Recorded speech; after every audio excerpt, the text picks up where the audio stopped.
And I was just telling you yesterday, I had a difficult day. It was a hard day because I had lousy sleep the night before. I woke up at 4 a.m. I couldn't get back to sleep. And I was telling you, I stopped drinking 2 years ago, but I felt like I was hungover the next day. I just felt compromised, cranky. Training was hard, and I was just like, wow. So I know how high quality sleep is important. Yes. We've been hearing about sleep apnea the last few years. I mean, 20 years ago, I don't know if anyone wasn't on the radar. But we know people are out there that are sometimes dangerously risking their life because they literally stop breathing in the middle of the night because of blockages. Sometimes it's because you're overweight, not always. Yes. So, but what you're saying is even the mouth breathing at night can be affecting everybody right now. Mouth breathing is contributing to obstructive sleep apnea in a big way. Now, of course, doctors will say it's oversimplified. Let's look at how sleep medicine has changed since 2015. In 2002, we were talking about nose breathing, and we were using breath hold time as a measurement of breathing pattern disorders.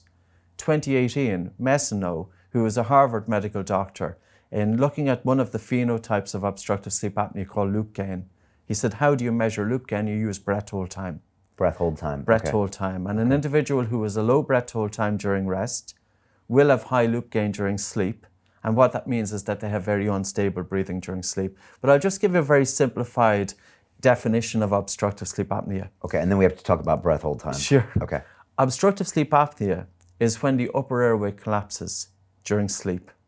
And it's a battle that's going on between your negative pressure created inspiration. So as you're drawing air into the lungs, it's causing a negative pressure in the throat, and this is causing the throat to come inwards. And the airway can collapse at 4 different places. One is the soft palate, one is the tongue falling back into the throat, one is the epiglottis, or one is the throat itself. We really need to get these airway dilator muscles working. And we do this by changing breathing patterns because, as I said at the start, it's not an isolated airway. The airway muscles here are linked with the diaphragm, and your diaphragm is linked with your nose. You can't get these airway dilator muscles working effectively because during wakefulness, the airway dilator muscles, there's 20 muscles in the throat, and it's a subset of those that help to maintain an open airway.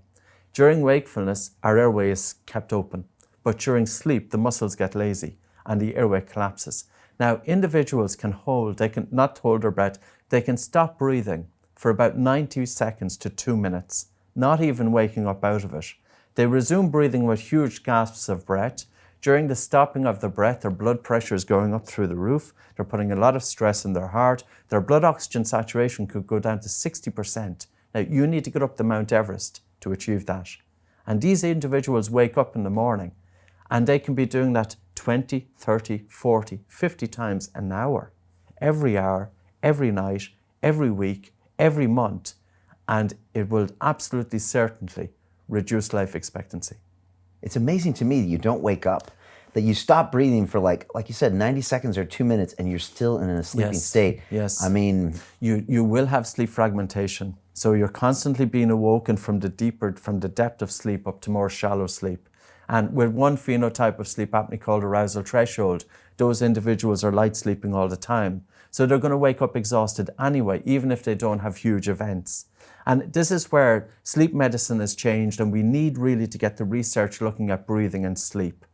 But all too often, the medical profession, they don't want to know about breathing, and I think it's partly because of egos. And I'm going to put it out there, because medical is all about the science and the latest technology and discovering, these new DNA and all of this stuff. And what's breathing like? Well, I will say that breathing is going to be the solution, or part of the solution to sleep. It could be an oversimplification, but I've been joining the dots together. And what's more, since 2002, I've worked directly with about 5,000, 6,000, 7,000 people.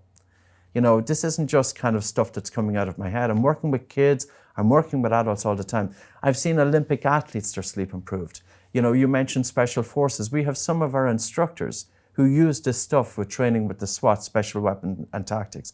One of our instructors is training Navy SEALs. There's a reason that these guys now are bringing it in, because it's not just about sleep, it's also about focus and about performance. And coming back to breath hold time, it ties in with both breathing, sleep, and stress.